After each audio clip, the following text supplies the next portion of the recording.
Voici l'une des figures les plus emblématiques de l'histoire ancienne. Un homme qui a sorti son peuple de l'esclavage et qui a forgé dans le désert une nation qui a résisté à l'usure du temps.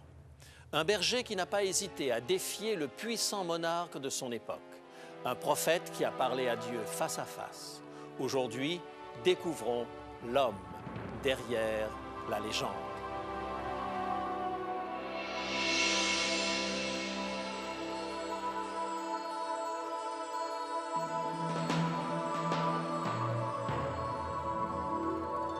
Il est écrit, je suis José Élysée et je vous propose la solution à vos besoins les plus profonds, le Christ vivant.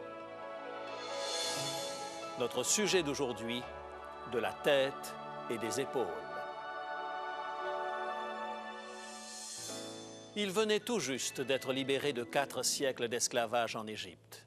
Ils étaient partis au nez et à la barbe du Pharaon, non sans avoir obtenu de leurs anciens maîtres des biens en abondance. Ils avaient échappé miraculeusement à l'armée égyptienne qui semait la terreur grâce à ses chars et à ses cavaliers. La mer Rouge s'était ouverte devant eux pour leur permettre d'atteindre l'autre rive à pied sec. Mais elle s'était refermée sur leurs poursuivants, dévastant Pharaon et son armée. Les enfants d'Israël avaient été témoins de miracles extraordinaires, 10 fois de suite, dans ce combat épique opposant le fier Pharaon au Dieu du ciel. Et maintenant, ils avançaient à travers le désert, en route pour la terre promise, un lieu où coulait le lait et le miel. Mais on ne passe pas de l'esclavage à la liberté, d'une obéissance servile à un libre arbitre total, du jour au lendemain, sans que cela ne laisse de traces. Comment se sont-ils adaptés à la vie dans le désert, lorsque le soleil à son zénith, ayant rendu le sable brûlant, provoquait une soif inextinguible? La liesse de la libération passée, les flonflons de la fête oubliée, confrontés à la dure réalité d'une vie de nomade, les enfants d'Israël ont occulté dans un même élan et le caractère surnaturel de leur délivrance et les promesses d'un futur glorieux. Esclaves, habitués pendant 4 siècles à se plaindre et à geindre, ils se déchargèrent de leurs critiques et de leurs griefs sur celui qui les avait conduits d'une vie de dépendance absolue à une existence faite de nécessités continuelles d'adaptation à la survie. Ils ont concentré leur frustration et leur peur sur leur conducteur, Moïse. Le livre de l'Exode nous rapporte au chapitre 16, le verset 3, leur concert de lamentation dans le désert du Sinaï. Exode, chapitre 16 et le verset 3.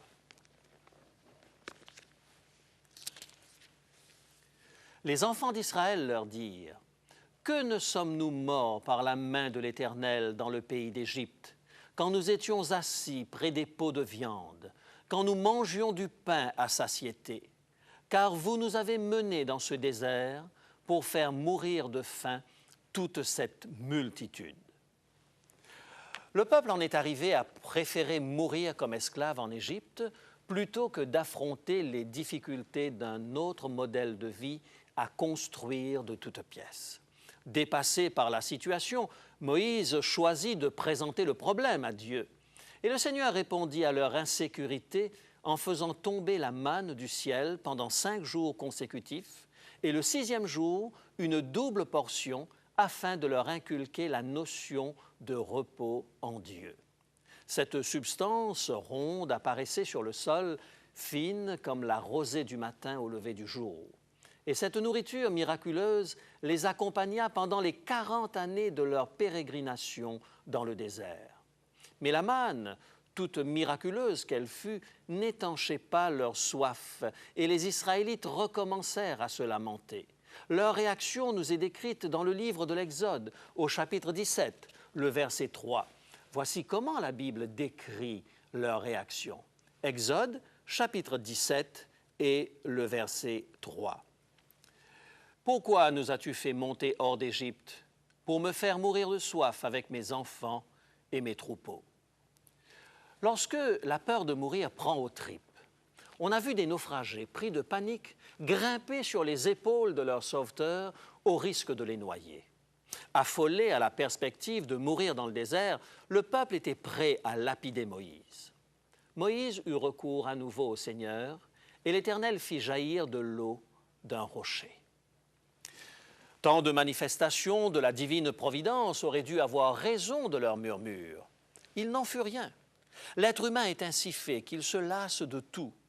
On a beau être témoin chaque matin d'un pain tombé miraculeusement du ciel, il n'en demeure pas moins qu'un peu de viande au menu quotidien ferait du bien aux papilles gustatives en mal de saveurs variées. Ils se prirent à rêver aux concombres, aux melons et aux poireaux qu'ils mangeaient en Égypte, et Moïse, encore une fois, fit les frais de leurs caprices. Cet épisode nous est rapporté dans le livre des Nombres, au chapitre 11, verset 6. Nombres, chapitre 11 et le verset 6. Maintenant notre âme est desséchée, plus rien. Nos yeux ne voient que de la manne.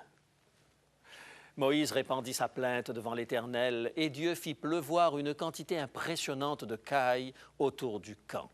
Les Israélites s'en gavèrent au point d'en tomber malades et d'en mourir. Le peuple enterra en ce jour-là bon nombre des leurs, victimes de leur convoitise. Ces esclaves affranchis n'avaient malheureusement pas de colonne vertébrale. Ils s'effondraient devant la moindre adversité.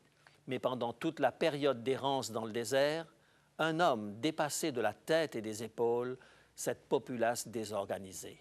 C'était Moïse. Moïse acquit une dimension légendaire lorsqu'il étendit ses bras et éleva son bâton au-dessus de la mer Rouge sur l'ordre de Dieu. Et les eaux se séparèrent, ouvrant le chemin du salut au peuple. Il existe cependant un autre portrait de ce personnage hors du commun qui nous révèle un aspect encore plus important de sa personnalité. Son véritable caractère s'est forgé dans ce temps passé au désert. C'est là que nous le découvrons dans toute sa grandeur, car c'est là qu'il a appris à résister aux marées les plus fortes. Mais ne nous voilons pas la face. Il nous arrive à nous aussi de nous plaindre plus qu'à notre tour. Nous nous lamentons et nous gémissons lorsque les choses tournent mal, lorsque la souffrance nous tenaille, nous cherchons le bouc émissaire. Nous avons besoin de blâmer quelqu'un quand nous perdons la maîtrise de la situation. C'est la nature humaine. C'est aussi la nature humaine de se révolter lorsqu'on est remis en question. Personne n'aime être blâmé pour des circonstances qui échappent à son contrôle. Et c'est d'autant plus difficile lorsque ces récriminations viennent de ceux pour lesquels nous avons tout risqué. Moïse avait renoncé au faste de l'Égypte. Il avait tourné le dos à une vie de plaisir et de privilèges. Il avait choisi de faire face à l'oppression que subissait le peuple de Dieu. Il avait choisi cette voie difficile pour libérer son peuple. Et Dieu avait réalisé de grandes choses par son intermédiaire. Mais Israël avait oublié tout cela. Il était prêt à lapider Moïse lorsque les événements n'ont plus suivi le cours qu'il désirait. Ce fut une période particulièrement pénible pour cet homme de Dieu. Comme tous les êtres humains, Moïse a connu des moments de lassitude et de frustration passagère. Il est paradoxal de penser que l'homme qui avait tourné les regards du peuple si souvent vers la solution de Dieu ait pu connaître lui aussi à certains moments les mêmes défaillances. Il n'en avait pas moins été le bon berger dans cette traversée du désert. Les enfants d'Israël s'étaient tournés vers lui en toutes circonstances et il ne pouvait nier qu'il avait toujours été présent. Il leur avait indiqué avec persévérance la bonne orientation, tourner le dos à l'Égypte et fixer le regard sur la terre promise. Il ne manquait jamais de leur rappeler leur relation d'alliance avec le Seigneur du ciel. Comment Moïse a-t-il pu faire face à tant d'opposition? Où a-t-il trouvé tant de patience pour conduire ce peuple ingrat? Comment a-t-il pu éviter d'être submergé par le flot de complaintes et résister à cette foule sans loi? La Bible nous offre la clé de ce mystère. Elle nous révèle les ressources que Moïse avait faites siennes, l'origine de sa force de caractère, la source de sa colonne vertébrale, de son courage et de son énergie. Et ce secret peut être nôtre aujourd'hui. Par un matin chaud et ensoleillé, dont le désert du Sinaï a le secret, Moïse a gravi un sommet rocheux, et tandis qu'il montait vers le sommet, il se retrouva environné d'une épaisse fumée, un nuage tourbillonnant provoquant une soudaine obscurité. L'atmosphère même semblait être en feu. Le tonnerre se mit à gronder et les éclairs zébraient le ciel autour de lui. La montagne se mit à trembler comme sous l'effet d'une secousse sismique. Mais Moïse continua son ascension parce que le Seigneur de la terre et du ciel était descendu dans ce lieu pour le rencontrer. Parvenu au sommet, environné de feu et de fumée, Moïse entendit la voix de Dieu. Elle était encore plus claire que celle du tonnerre. Et voici ce que le Seigneur déclara selon le livre de l'Exode, au chapitre 20, les versets 2 et 3. Exode, chapitre 20, les versets 2 et 3. « Je suis l'Éternel ton Dieu, qui t'ai fait sortir du pays d'Égypte, de la maison de servitude. Tu n'auras pas d'autre Dieu devant ma face. » C'était la première des 10 paroles données par Dieu à Moïse. Dieu lui-même écrivit ces commandements de son doigt sur des tables de pierre. Moïse était chargé de transmettre ces tables de pierre aux enfants d'Israël. Elles allaient devenir la pièce maîtresse de l'alliance de Dieu avec son peuple. Là se trouvait l'essentiel de la loi morale sur laquelle Israël allait construire sa vie et son identité. Malheureusement, les Hébreux oublièrent souvent cette alliance. Ils tournèrent à maintes reprises le dos aux 10 commandements. Ne se sont-ils pas construits un veau d'or au pied même de la montagne du Sinaï, brisant du même coup le premier des commandements, avant même que le commandement qui disait « Tu n'auras point d'autre Dieu devant ma face » ne leur soit parvenu, ils l'avaient déjà brisé. Grâce à la fidélité de Dieu, les 10 commandements allaient demeurer la norme qui imprimerait le caractère de Dieu dans l'âme de Moïse et dans celle d'une nation tout entière. En ce jour de la grande révélation, le Dieu du ciel semblait plutôt menaçant aux yeux du peuple. Il tremblait au pied de la montagne du Sinaï, tandis que celle-ci crachait du feu et de la fumée. Et il finit par dire à Moïse, « Parle-nous toi-même ». Il préférait garder ce Dieu si puissant à distance. Leur crainte les amena à regarder les 10 commandements comme une obligation nécessaire. Il n'en fut pas de même pour Moïse. Monté à la rencontre de Dieu au sommet de la montagne, voici ce que nous rapporte le livre de l'Exode, au chapitre 33 et le verset 11. Exode, chapitre 33 et le verset 11. Le Seigneur parlait à Moïse face à face, comme un homme parle à son ami. Moïse ne pouvait pas voir Dieu en face. Il ne pouvait pas voir sa gloire. Lorsque Moïse manifesta le désir de voir la face de Dieu, celui-ci le cacha dans le creux d'un rocher et passa devant lui. Il put ainsi avoir un petit aperçu de la majesté divine. Le lien qui unissait Moïse à Dieu lui permettait cependant de converser avec Dieu comme s'il le voyait face à face, comme un homme parle à son ami. Et la résultante de cette relation se lit dans Exode, chapitre 34 et le verset 29. Exode, chapitre 34 et le verset 29. Moïse descendit de la montagne de Sinaï, ayant les 2 tables du témoignage dans sa main. En descendant de la montagne, il ne savait pas que la peau de son visage rayonnait parce qu'il avait parlé à l'Éternel. Lorsque Moïse descendit les pentes du mont Sinaï, son visage était illuminé par la révélation qu'il avait reçue. Il s'était approché du Tout-Puissant, de la majesté de Dieu. Les 10 commandements étaient l'expression du caractère grand et redoutable de Dieu. Ils exprimaient des vérités éternelles, des principes qui dépassaient la vie humaine.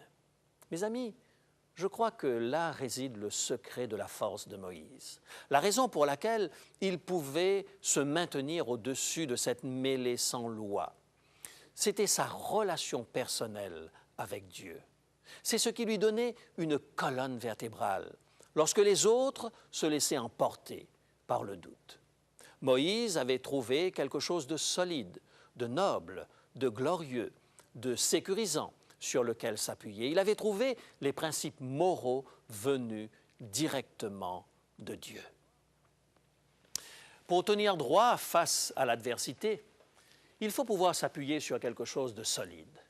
La qualité de notre vie est déterminée par notre relation avec les principes éternels. Si nous ne faisons que bondir d'une impulsion à une autre, si au lieu d'agir, nous nous contentons de réagir uniquement, nous risquons de nous enfermer dans nos désirs égoïstes, nous enlisant dans la plainte et la lamentation, errant lamentablement dans le désert de la vie. La loi éternelle de Dieu nous conduit vers les grands espaces. Elle nous fait découvrir le meilleur de la vie. La loi éternelle de Dieu ne nous conduit pas çà et là au gré des vents. Elle est l'expression intangible du caractère de Dieu, un fondement solide sur lequel s'appuyer. Voilà pourquoi la loi a été célébrée avec tant d'enthousiasme dans les Écritures. Lisez le psaume 19. Ensemble, voyons psaume 19, versets 8 et 9. La loi de l'Éternel est parfaite. Elle restaure l'âme. Le témoignage de l'Éternel est véritable. Il rend sage l'ignorant. Les ordonnances de l'Éternel sont droites.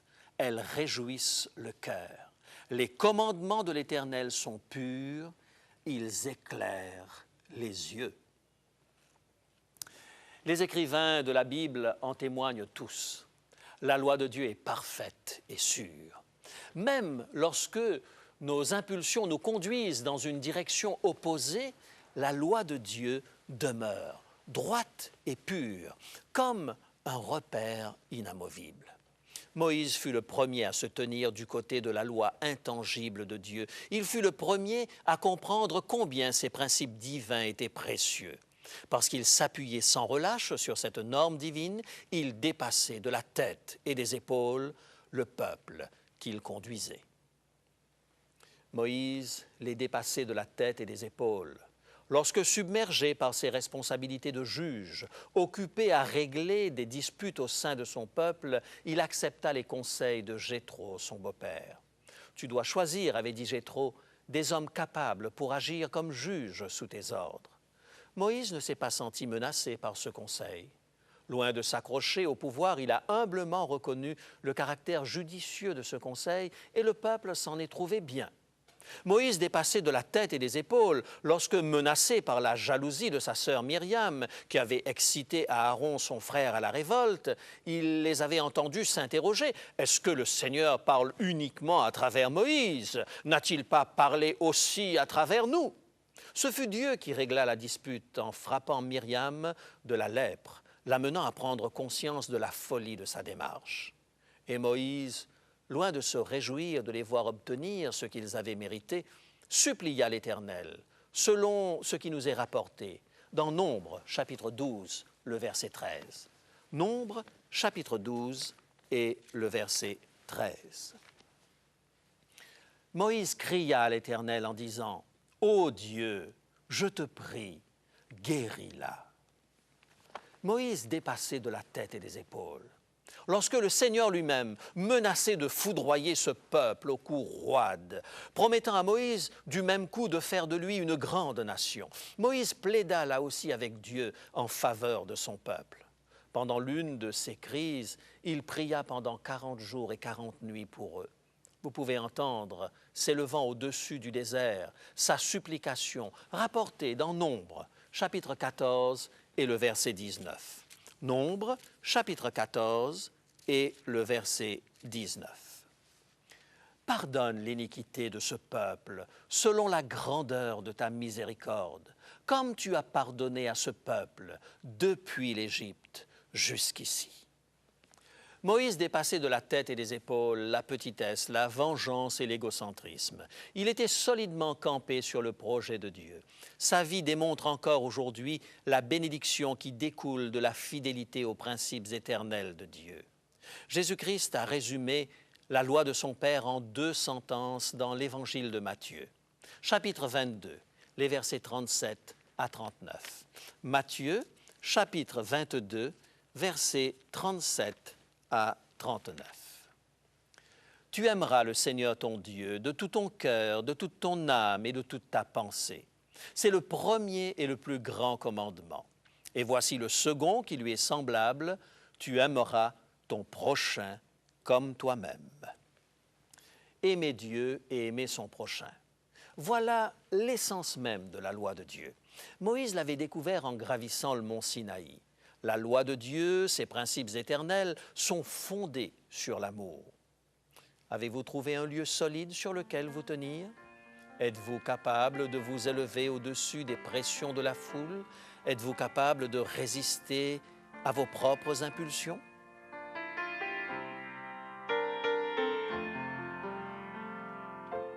Sans ta lumière, Seigneur, que ferions-nous dans ce monde, perdu au large, dans le brouillard, au gré des vents?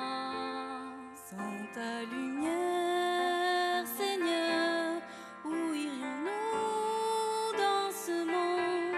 La mer est immense, sans ta présence, que ferions-nous?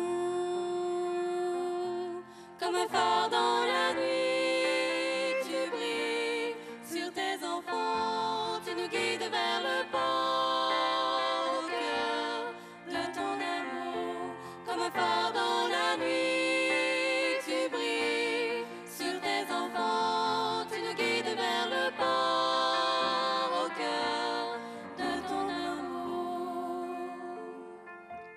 Sans ta lumière, Seigneur, où irions-nous dans ce monde en perdition, sans direction, cherchant la voie?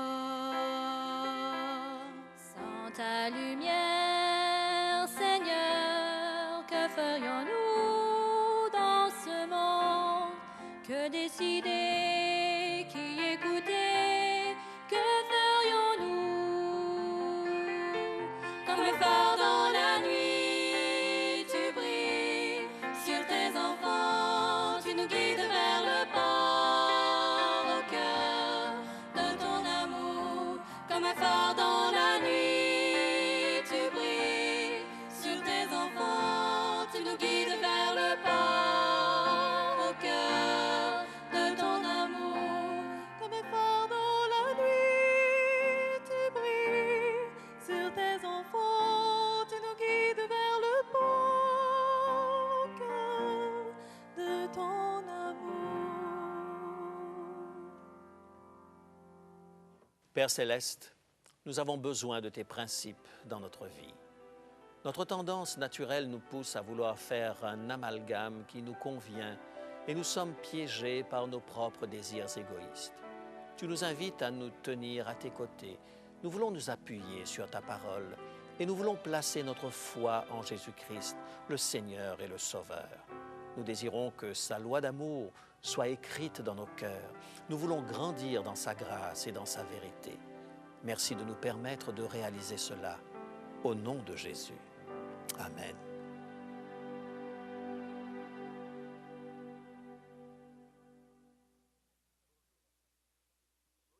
Bonjour. Moïse est donc l'homme à qui Dieu a confié les 10 commandements. Nous avons tous entendu parler des 10 commandements. Vous en avez entendu parler, ou au moins vous avez vu le film du même nom. Mais seriez-vous capable de me citer ou de me réciter le texte des 10 commandements, ou au moins l'un des 10 commandements? Savez-vous que dans une enquête récente, une sorte de micro-trottoir réalisé dans une ville d'Amérique du Nord, un journaliste a demandé aux passants de citer l'un des 10 commandements? Eh bien, aussi étonnant que cela puisse paraître, pratiquement personne n'a été capable de le faire. Il est donc de la plus haute importance pour nous de redécouvrir les 10 commandements. Vous pouvez les trouver dans votre Bible, dans le livre de l'Exode au chapitre 20. Vous pouvez aussi demander notre livre du jour. Il s'agit d'un petit ouvrage intitulé « Les 10 commandements » qui non seulement résume le message des 10 commandements, mais en fait un commentaire. Vous pourrez ainsi devenir familier avec le message que Dieu a confié à Moïse. N'hésitez pas à le demander. Dans quelques instants, nos coordonnées vous seront rappelées. Mais auparavant, José, permets-moi de me faire l'interprète de nos téléspectateurs et de te poser une question. Tout récemment, quelqu'un me demandait, est-ce que nous avons encore besoin des 10 commandements, puisque Jésus lui-même a donné en quelque sorte 2 commandements nouveaux qui auraient pu remplacer les 10 précédents. Tu aimeras le Seigneur ton Dieu de tout ton cœur et tu aimeras ton prochain comme toi-même. En fait, bien souvent, on a tendance à dire l'Ancien Testament, ce sont les 10 commandements, le Nouveau Testament, c'est l'amour de Dieu et du prochain. Mais Jésus n'a rien inventé. Lorsque l'on prend le Deutéronome au chapitre 6 et le verset 5, il est clairement dit « Tu aimeras l'Éternel ton Dieu de tout ton cœur, de toute ton âme et de toute ta pensée ». Lorsqu'on prend le Lévitique chapitre 19 et le verset 18, le texte est clair « Tu aimeras ton prochain comme toi-même ». Donc, cette notion d'amour n'est pas une notion nouvelle, absolument pas.